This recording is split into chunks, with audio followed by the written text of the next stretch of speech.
मध्य प्रदेश में ओबीसी आरक्षण का मुद्दा इन दिनों सुप्रीम कोर्ट में है।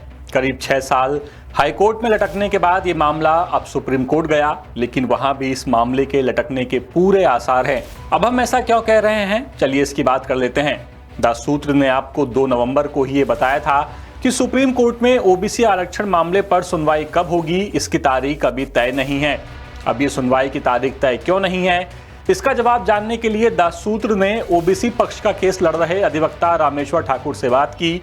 इस बातचीत में उन्होंने बताया कि हाई कोर्ट में भले ही ये याचिकाएं सुप्रीम कोर्ट ट्रांसफर कर दी, लेकिन सुप्रीम कोर्ट में इन याचिकाओं का नया नंबर जनरेट नहीं हुआ। यानी जब कोई याचिका सुप्रीम कोर्ट ट्रांसफर होती है तो केस का जो नंबर होता है वो बदल जाता है, वो वही नंबर नहीं रहता जो पुरानी अदालत में था। अब जब याचिका का नंबर ही जनरेट नहीं हुआ तो याचिका पर सुनवाई कैसे होगी। इस मामले पर अधिवक्ता ने मध्य प्रदेश सरकार पर भी गंभीर आरोप लगाए हैं। उनका कहना है कि राज्य सरकार ने केस सुप्रीम कोर्ट को ट्रांसफर करवा लिया, लेकिन इस मामले पर सुनवाई को लेकर कोई पहल नहीं की। जब तक नंबर नहीं आएगा तब तक सुनवाई हो ही नहीं सकती।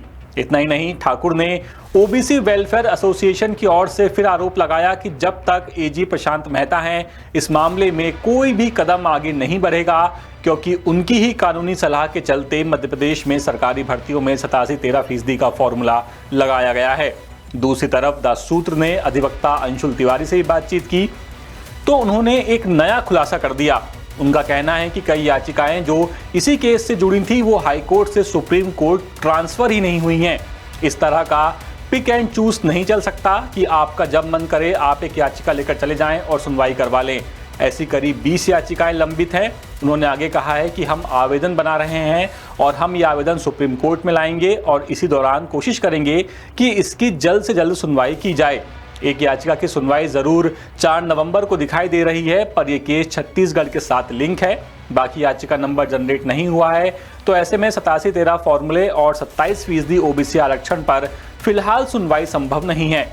यानी सुप्रीम कोर्ट से भी फिलहाल तो कोई राहत भरी खबर उम्मीदवारों के लिए नजर नहीं आ रही है। ये पूरी खबर हम आप तक इंदौर से हमारे विशेष संवाददाता संजय गुप्ता की मदद से लेकर के आए थे। अपडेट्स के लिए आप बने रहिए दास सूत्र के साथ। नमस्कार।